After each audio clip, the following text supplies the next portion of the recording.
Hi, welcome back to my channel.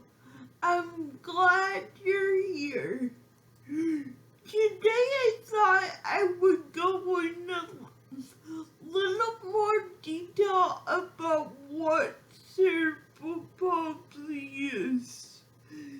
The definition given by a simple Google search is cerebral palsy is a condition marked by impaired muscle coordination and or other disabilities, typically caused by brain damage before or at birth.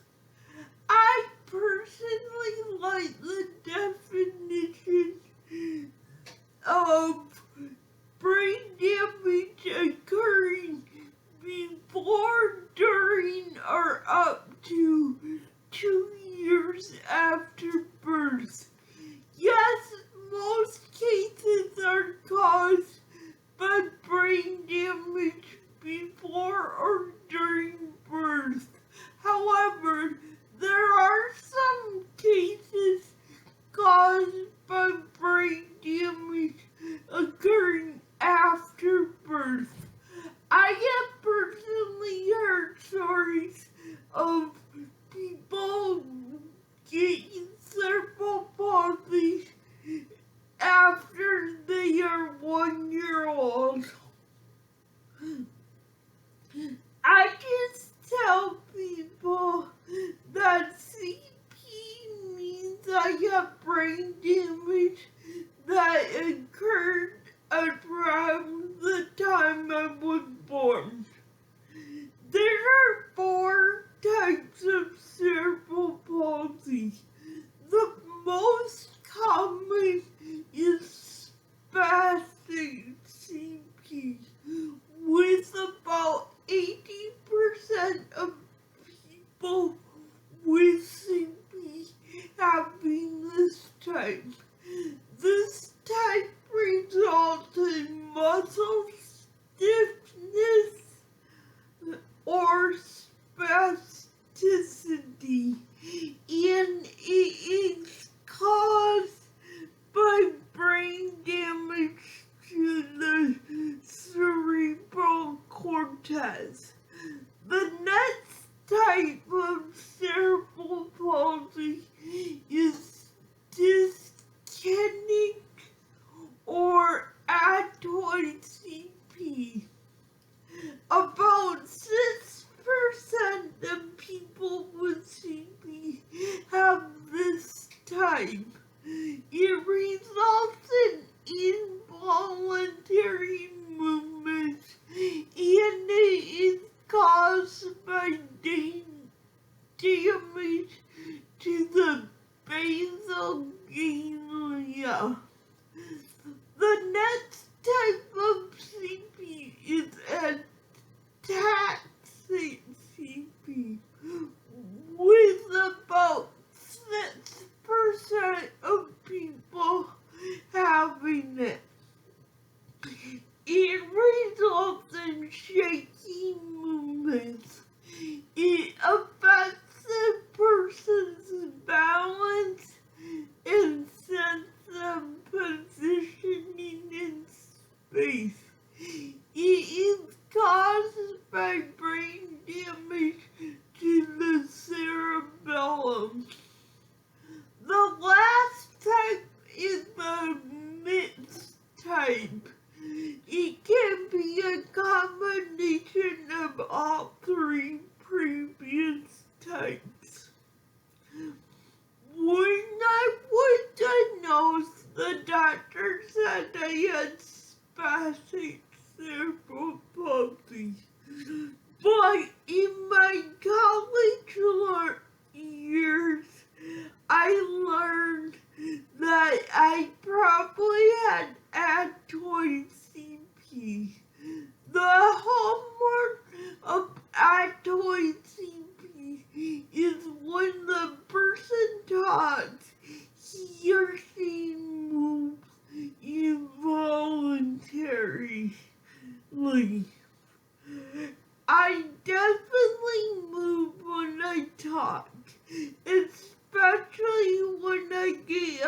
upset. When I get upset, it becomes even more pronounced. My friends always joke that I look like I'm having a seizure when I get upset. They say this because one time I got mad at a staff and the staff thought I was having a seizure. She ran and got another staff, but the other staff knew me pretty well, and she just walked in the room and said, "No, she's not having a seizure. She's just really pissed off." So from that day on, people say, "Don't get Chelsea mad, you'll have a seizure." Getting back to the types of CP, it is possible I have a mix of spastic and adtoid CP, but I like to be different. So I say I have adtoid CP. The only way to know for sure is to get an MRI. Nowadays, they give babies MRIs to assist in diagnosing CP. But back in my day, they did. They just diagnosed me on the symptoms that they saw at that time. I tell people that how CP affects someone comes down to a crapshoot of which area of the brain is damaged. There's really no rhyme or reason why one area of the brain is damaged and not the others. My official diagnosis is severe adtoid quadriplegic cerebral palsy. I talked about the words adtoid and cerebral palsy. So now we'll talk about the word severe. The word severe is a subjective term that a doctor gave me. In the old days, they would use subjective terms like mild, moderate, or severe. It really was just the doctor's opinion. Nowadays, they have a new scale that does a little better job of breaking it down into finite categories. However, I don't like this scale. Call me old-fashioned, maybe, but I think not everyone fits in neat little categories. For example, in high school, I used an electric wheelchair.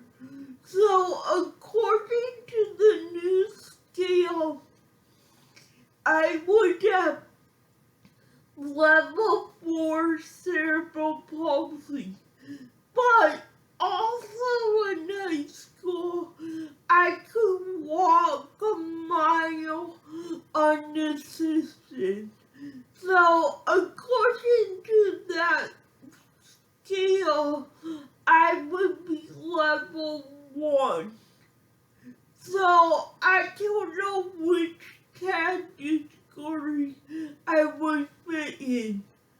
during high school. They can't both be right.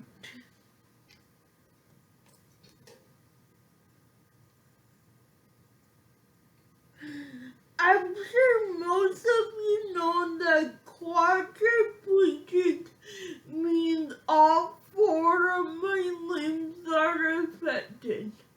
What you probably don't know are the other descriptors that can be used to describe CP.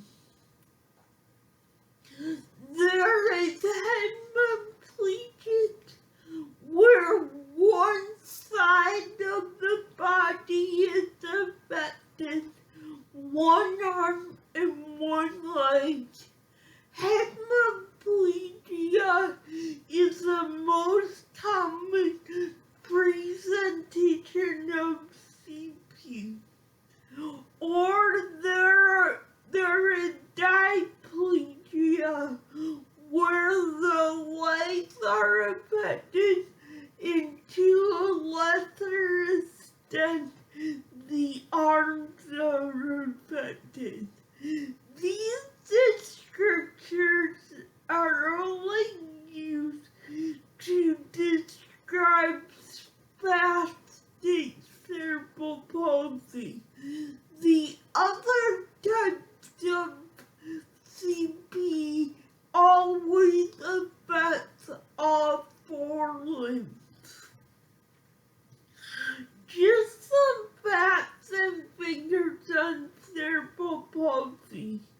CP is the most common motor disability. CP is the second most common childhood disability. The number one childhood disability is an intellectual disability, and the third most common childhood disability is autism. This stat really surprised me when I read it 4 months ago.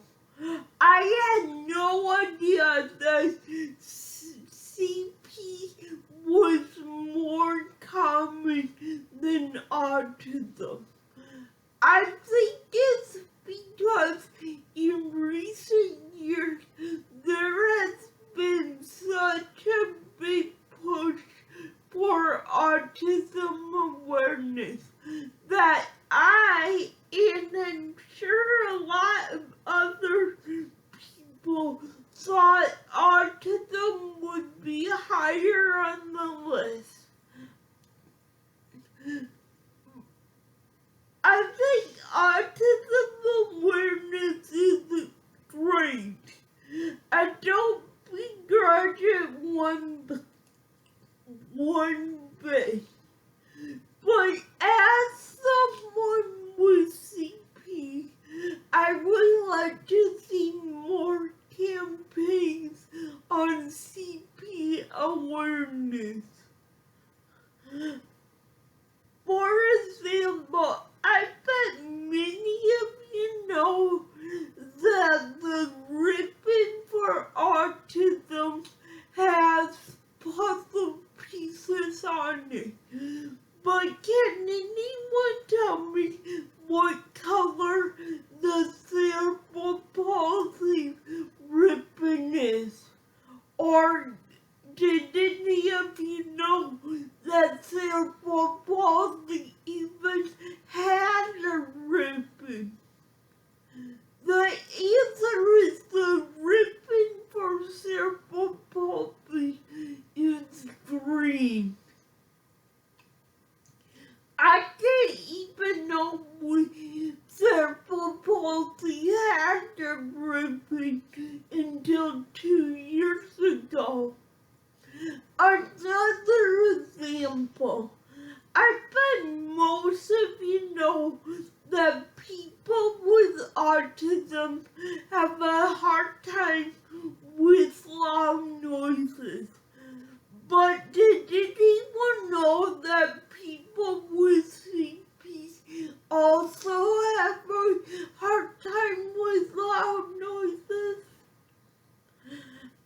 I know people with CP who don't even know that.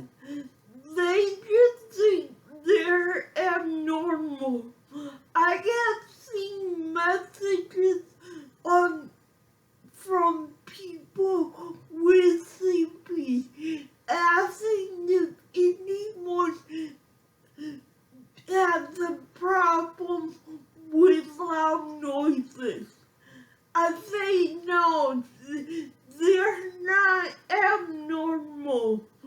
There is an actual medical reason why people with CP don't like loud noises.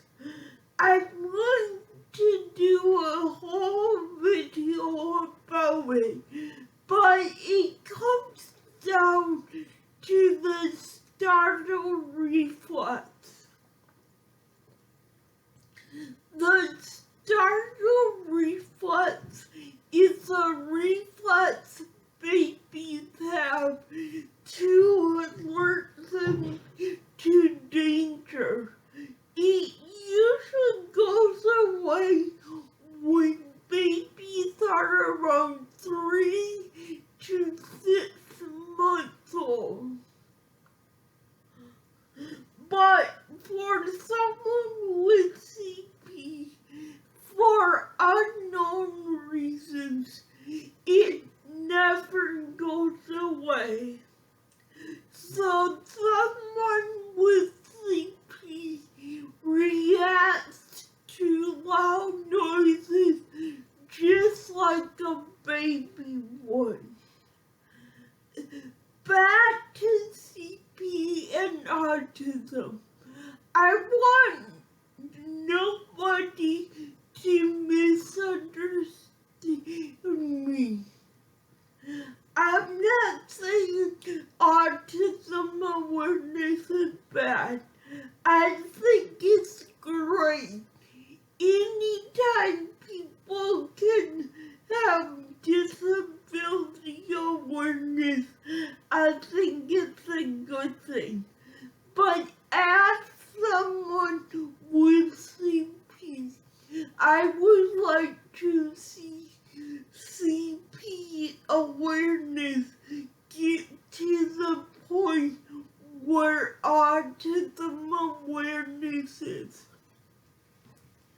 Honestly, I think that's very unlikely to happen. I won't get into the complex reasons why I think it's unlikely, but I think it's very unlikely we'll see a CP awareness campaign on par with the autism awareness campaign we've seen. I hope I'm wrong. Getting back to the facts and figures of CP, about 41% of people also have about 41% of people with CP also have some sort of intellectual disability. I was a little surprised by this. I thought it was higher than I would think it would be. But because I know a lot of people with CP without an intellectual disability, but my experience might be skewed because I went to college with a lot of people with CP. If you're watching this and you have very little experience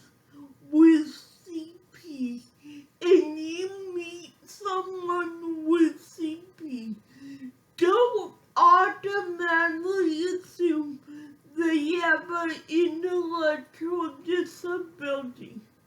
First off, it's rude to assume anything about someone you just met.